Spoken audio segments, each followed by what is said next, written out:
अब छपरा के जनता बतावता हमारी खेसारी भया बाया बता। तू सब चाचा कुछ बोले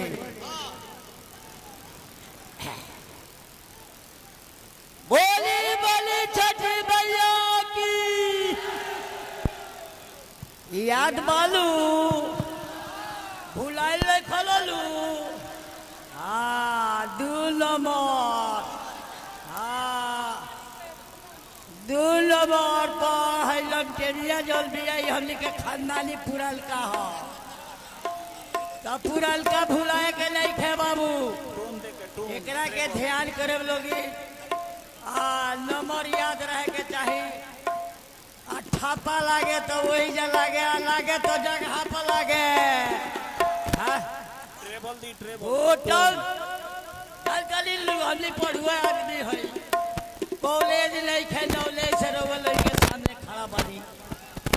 होटल जल बालू तो 2 नंबर के धक्का पच दे दबा दे के बा।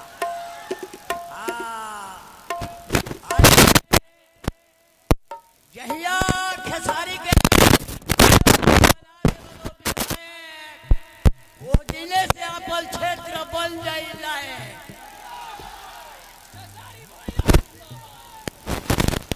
फिर कुछ को है के मौका दे तेरा है बबुआ लो छटक पटर कइले बतलिए हुल के छटपटा ले बता।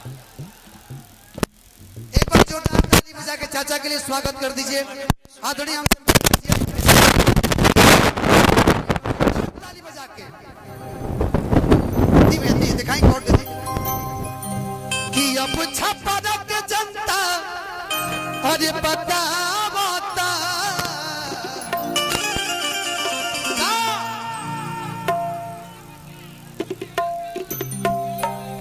कि आज जेडी सरकार आवता। लेकिन हम छपरा खाती कहब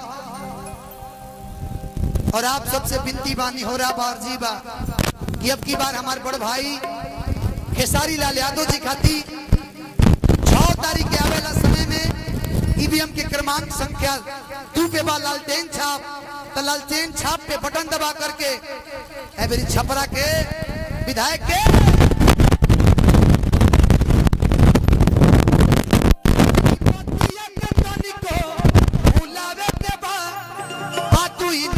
बटन दबावे के बाद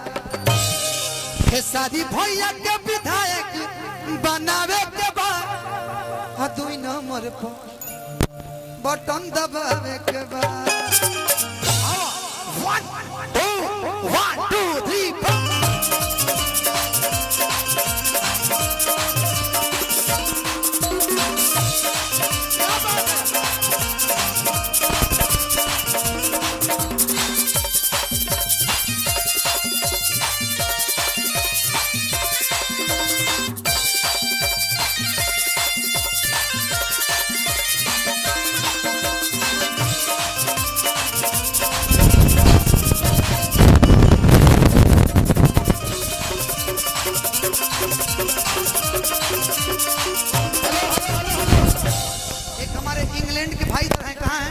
व्हाइट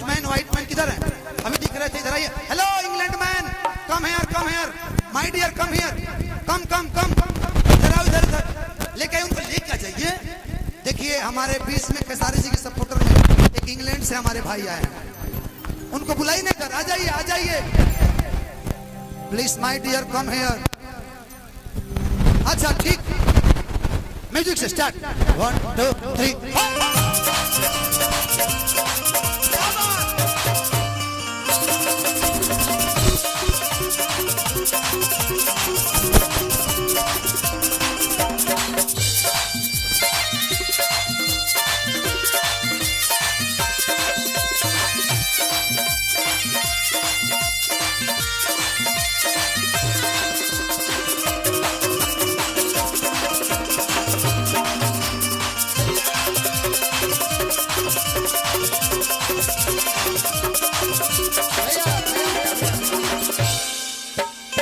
हृदय भैया के लिए एक बार जोरदार ताली। आदरणीय हम सबके खेसारी भैया के बड़े भाई जो पूरा परिवार का देख रेख यही करते हैं। गमछा हम ले ली कुछ देर खाती देना थी अब भाई सब गमछा न पका ले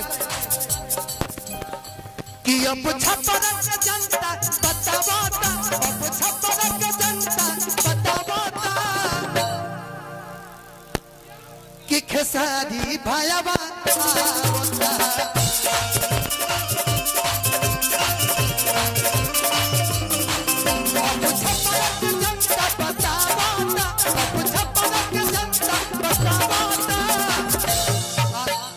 से हट जाए कि लौके हमारा माता बहन के भी थोड़ा सा सर आप देख लीजिए थोड़ा सा साइड होने दीजिए बाबा थोड़ा सा है नहीं हो कि अब छप्पर के जनता बतावाता सिपाही जी रहुआ मुस्कुराता नहीं वोट कहाँ पड़ी सिपाही जी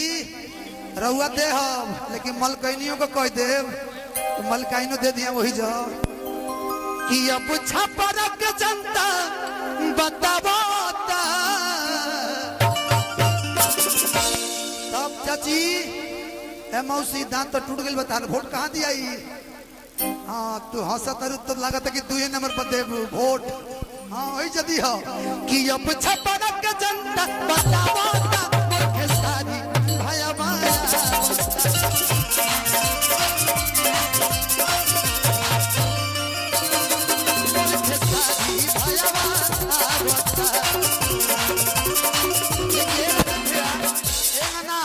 कि कहतारी घर में के पानी आए राजा जी कहतारी घर में के पानी आए राजा जी अच्छा हेलो हेलो हेलो अभी हम काल क्षेत्र में रही चंदा भाभी के साथ है तो कनिया लोग एकदम घूम ओढ़ के इतना पटांग के कहते कि खेसारी बबुआ के वोट दिया सबसे ज्यादा अगर केहू प्यार करे वाला बा जेंट्स से भी ज्यादा तो महिला खेसारी भैया के सच्चाई बा ना पहले हम हमारे को दुकान रहे वो दुकानिया पर जब हम बैठी तो आवे लोग खूब काट के कहलो कि तनी खेसारी बबुआ के तनी 20 गो वीडियो डालना दी तो कहां वोट पड़ी कि कहतारी घर में के कनिया ए राजा जी कहतारी घर में के कनिया ए राजा जी बाबा आज खुशी के दिन बा समझी के हमने के जीत गए चुनाव खाली प्रमाण मिलल बाकी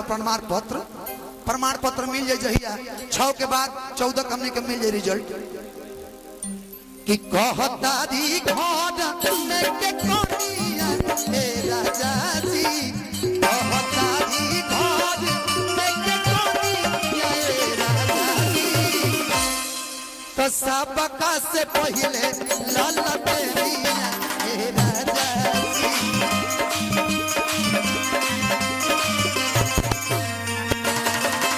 सबका से पहले ललटेरिया ए राजा जी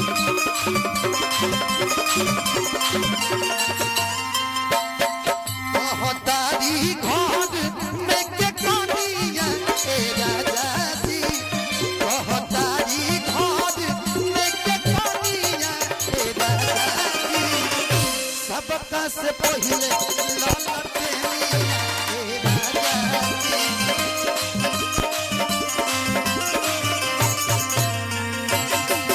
सबका से पहले ललटेरिया ए राजा जी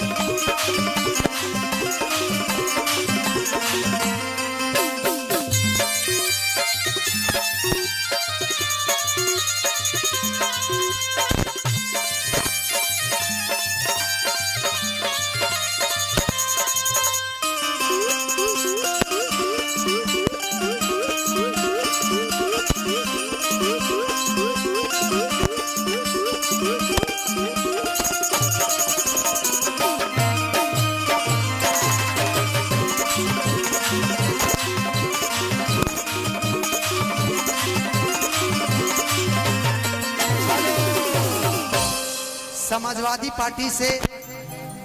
लखनऊ से चल के हमारे बीच आए बड़े भैया रमेश भैया को दिल से अभिनंदन, उमेश भैया को दिल से अभिनंदन, सादर प्रणाम, श्री राम भैया को भी दिल से प्रणाम। कि कहतारी घर में के कोनिया ए राजा जी भैया भैया भैया आज कहता कि बम्बई रहे ले खेसारी भैया वो कहाँ के होंगे भैया कहाँ के कि नून रोटी खाएंगे और जिंदगी सही बिताएंगे ठीक है अच्छा पर न छोड़ के जाएंगे भले नून रोटी खाएंगे तो छपरा छोड़ के भैया जी है ना विधायक बनला के बाद 5 साल टेंशन नहीं खेले बेके हम क्या साना पूरा विश्वास बा कि पूरा चकाचक हो जाए छपरा की बात पावे सुन लो कमाल हो छपरा के लाल हो बात पावे सुन लो कमाल हो छपरा के लाल हो कि हम छपरा के लाल हो। इस गाने के बाद कुछ वक्ता हैं जो कुछ खेसारी भैया के लिए 2-4 लाइन बोलेंगे फिर से हम लोग आएंगे रोशन रोही जी आलम राज जी खुशी कक्कड़ जी अनुपमा यादव जी तमाम कलाकार आज मंच पे आएंगे और छठ के बाद एक जन सलाब होगा कलाकारों का जो आप लोगों ने कभी नहीं सोचा होगा वो भी कलाकार आएंगे और मुझे लगता है कि बॉलीवुड से भी कलाकार आएंगे। अगर यहाँ पे अगर प्रधानमंत्री जिस दिन आएंगे उसके अगले दिन बॉलीवुड से भी कलाकार है वरुण धवन भी आएंगे बहुत जल्दी टेंशन मत लीजिए ना भैया की बात पावे सुन लो कमाल हो छपरा के लाल हो बात पावे सुन लो कमाल हो छपरा के लाल हो तो गली गली कहवा इनकर अरे सोच नहीं खे अंकेश भैया कि अपना खेसारी जी के जोड़ नहीं खे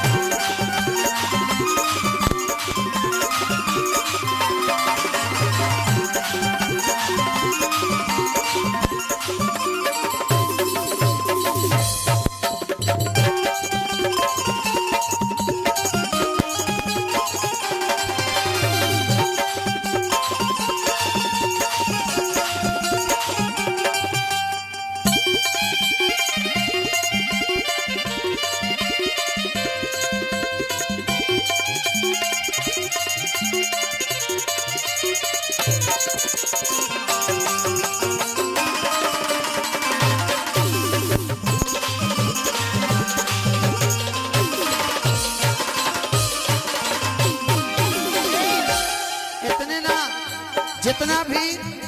आप सब छपरा में जाम देखो तनी सब हट जाई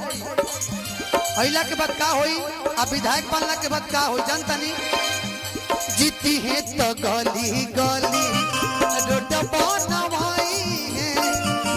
और मौजा दूर के हो कपड़ी मिलाई है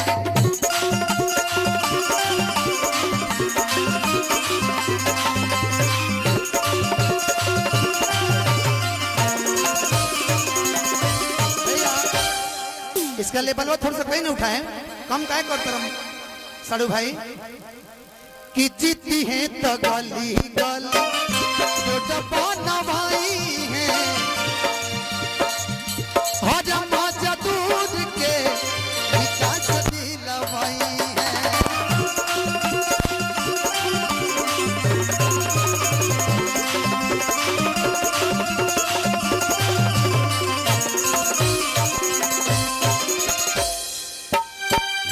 बात पावे सुन लो कमाल हो हम छपरा के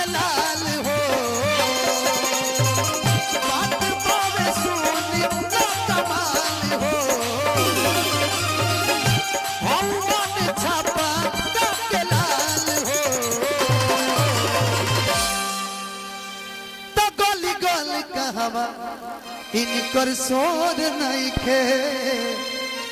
कि अपना खेसारी जी के जोड़ नहीं खे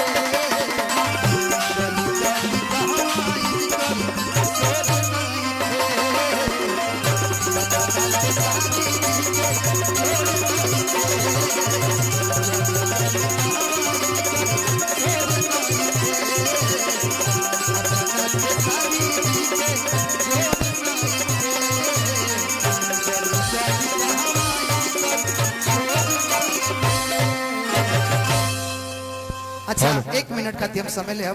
भैया एक गाना आप सब हमारे सुन ले खब कि नवजिया वैद क्या जाने